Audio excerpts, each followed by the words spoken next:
Drew. I'm David. I'm Melody. Hey, my name is Doris. Please call me Miss Lady. Thanks for sharing about online teaching.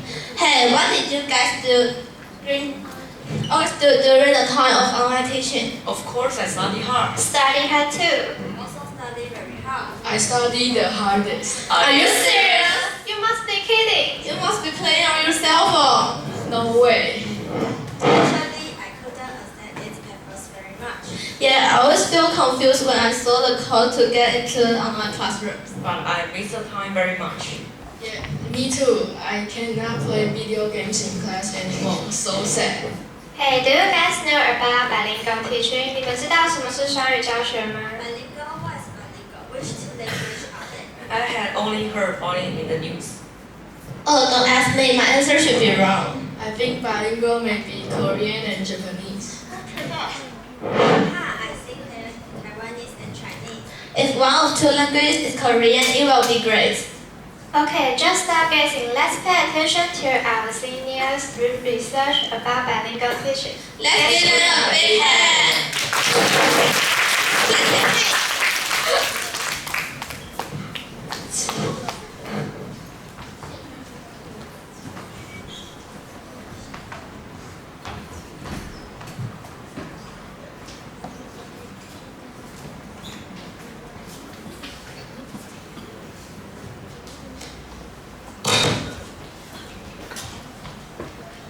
Good evening, ladies and gentlemen.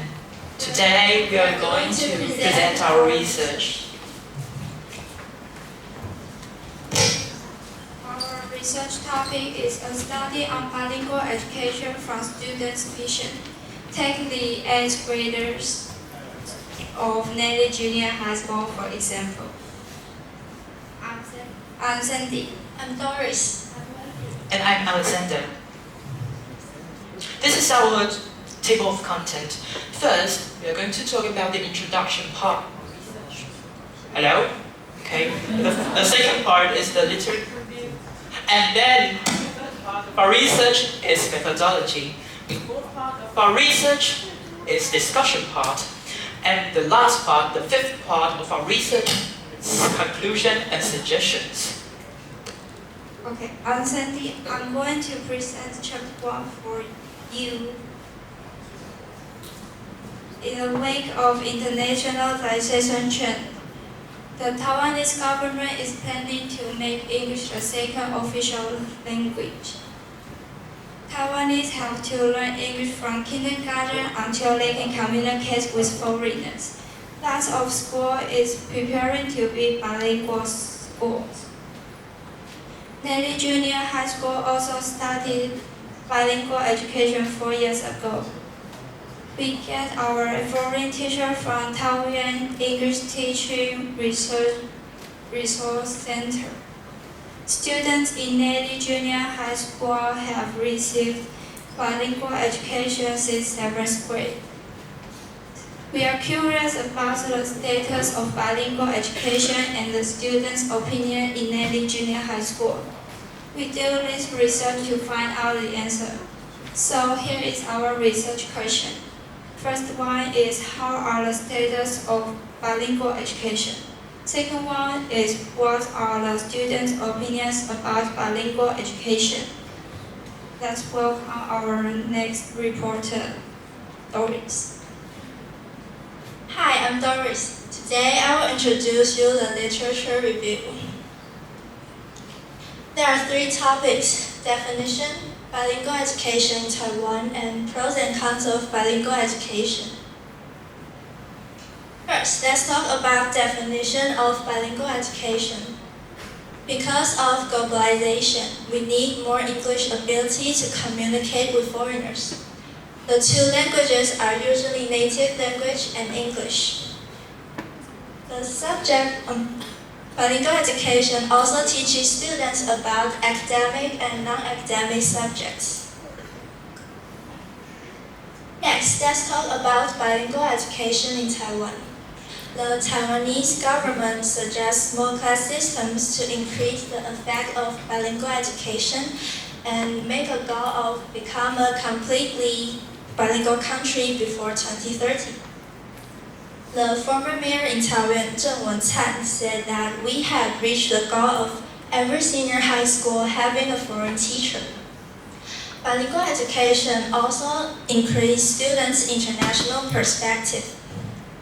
The subjects of bilingual education are usually unessential subjects, such as Scout, home economics, art, music, etc. According to Style Study in 2023, we found some pros and cons of bilingual education. We will highlight the importance and challenges of bilingual education. First, here are the pros. Create high-quality employment opportunities and connect with global smoothly. Bilingual education not only increases nationals' English ability, but also expands international job opportunities. Next are cons. Without enough bilingual education teachers, and bilingual education brings more anxiety. Through the study in 2021, we found that there are only 33 people attend the exam of being a bilingual teacher in Taipei. That's really a small amount. That is because being a bilingual teacher has so many challenges to face. To understand both languages, students usually need to use more time in class. That might bring more anxiety and rapport. Next, let's welcome the next reporter, fabulous Wendy.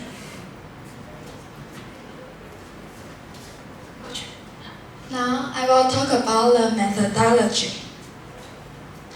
It divides in 3 parts. The first section is the research approach. The second is the research subject. And the last is the instruments materials. First, let's talk about the research approach. Quantitative questionnaires and interviews were used in the research. The questionnaires were given by the student to collect the students in Nettie Junior High School's opinion of bilingual education. Through the above methods, we can learn the effects of the bilingual education and which parts need improvements. Second, let's talk about the research subject. We ask the teacher who is in charge of the education implement. Through having a talk with her, we learn the current status of bilingual education and some problems to face. And we also sent 14 questionnaires and got 25 valid questionnaires, 13 girls and 12 boys.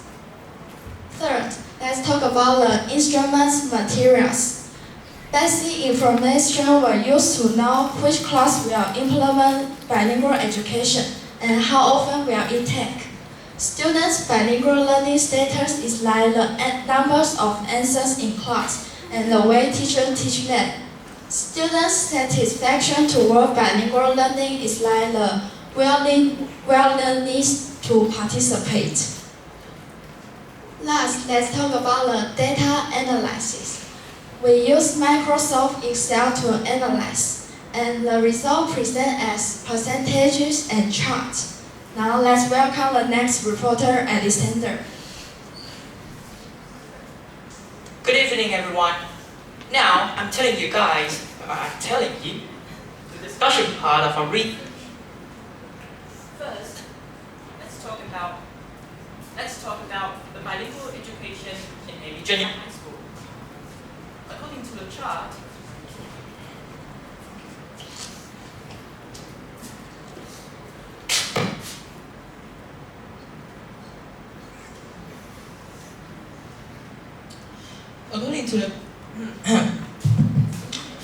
the chart, bilingual education has been conducted in several subjects. For example, home economy, counseling, music, scout, etc. These subjects are used for daily usages, but not for academic purposes. Let me talk about the next topic, students' efficiency in bilingual learning.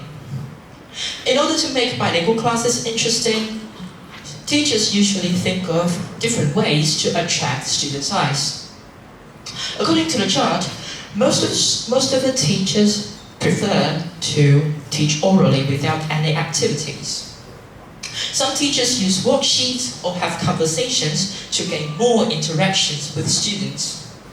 However, games and group activities are not as common as I mentioned. Thirdly, students' comprehension and bilingual learning. According to the chart, 48%, almost half of the respondents understand more than 80% of what teachers says during bilingual classes. Just four of them, 60% of the respondents understand nothing during bilingual classes. The others understand a few sentences, but not all of them. Besides, when students don't understand what teachers are saying during bilingual classes, they often have some strategies to solve this kind of problems. According to the chart, most of students ask their teachers or classmates for help when they don't understand what teachers are saying. Some students use online resources or use a dictionary to search the words they don't understand. However, 6 of the respondents don't pay any attention to what they don't understand. Moreover, let's focus on what the students think about the advantages of bilingual learning. According to the chart, most of the students think it helps them improve their English. Some students think that they can be more interested in certain subjects. They can be more interested in English, that they can know more about certain subjects.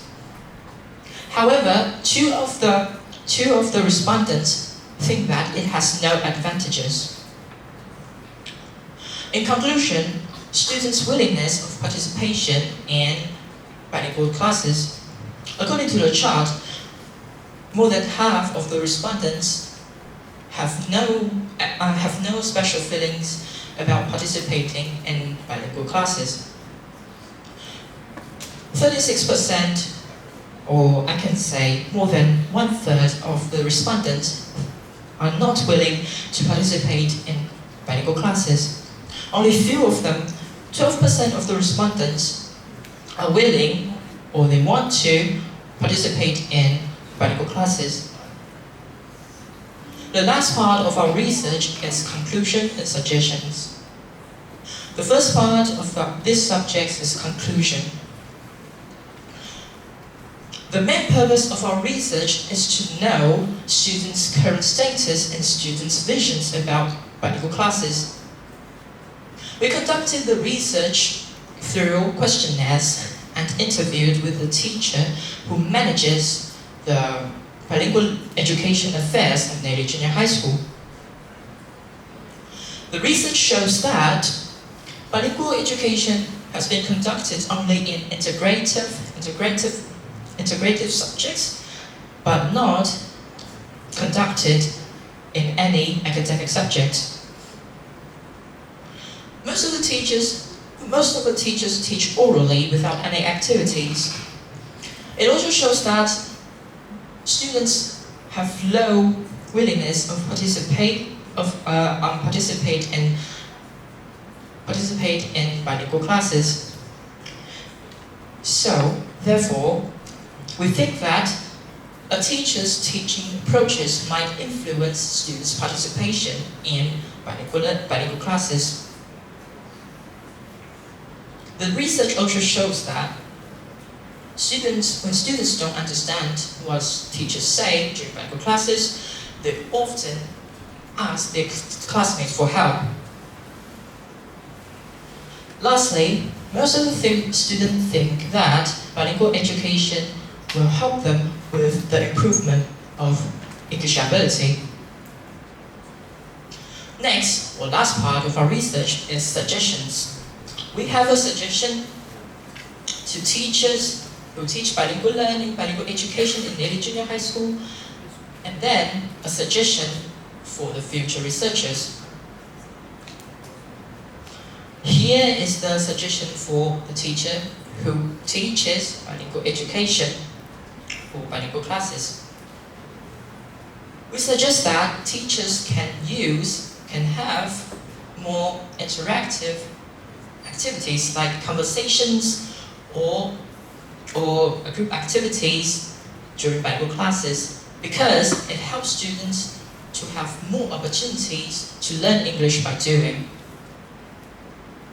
For the future researchers, we suggest that they can do a research about the problems or opinions of teachers who teach bilingual educations,